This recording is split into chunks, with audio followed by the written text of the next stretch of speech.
ஆமாம் வினோத், காலைல ஒரு சின்ன ஆக்சிடென்ட்டு. எனக்கு ஒன்றும் இல்லை, காரில் தான் சின்ன கிராச்சஸ்.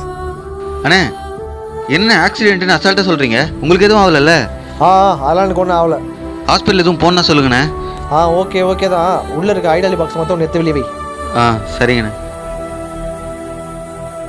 எருமை கண்ணை நான் முதுகுல வச்சிருக்க. பழைய பாக்ஸ் எடுத்துன்னு புது பாக்ஸ் எடுத்துன்னு போகிறேன்.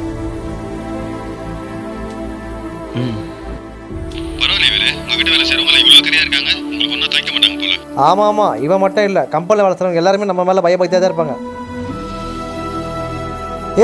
அங்கே ரெக்கார்ட் டான்ஸ் ஆடுங்கிறாங்க. இவ்வளோ ஸ்லோவாக வர, சீக்கிரத்தை வைடா.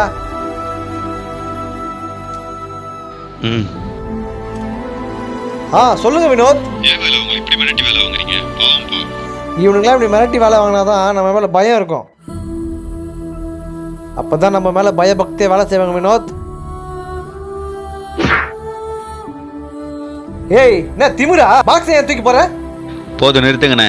உங்க மிரட்டலுக்கெல்லாம் சும்மா பொய்ய வேலை செய்யற மாதிரி நடிச்சுக்கிட்டு இருக்கான் பாருங்க. அவன் மட்டும் தான் பயப்படுவான். என்ன மாதிரி நேர்மையை வேலை செஞ்சு உழைக்கிறவெல்லாம் பயப்பட மாட்டான். அப்புறம் ஏதோ ஒன்று சொன்னீங்களே, நம்ம உங்களை பயத்திலே வச்சுக்கிட்டா தான் நம்மகிட்ட அவங்க மரியாதை நடந்துப்பாங்கன்னு. நீங்கள் மிரட்டினதுனால எல்லாம் நான் உங்களுக்கு மரியாதை கொடுக்கல. உங்கள் மேலே வச்சிருந்த பாசத்தினால மட்டும் தான் இத்தனை நாள் அவங்ககிட்ட மரியாதை நடந்துக்கிட்டு இருந்தேன். ஆனால் அந்த பாசமே உங்களுக்கு புரியலன்னும் போது இதுக்கு மேலே நான் இங்கே வேலை செய்ய விரும்பலை. நான் வரேன்.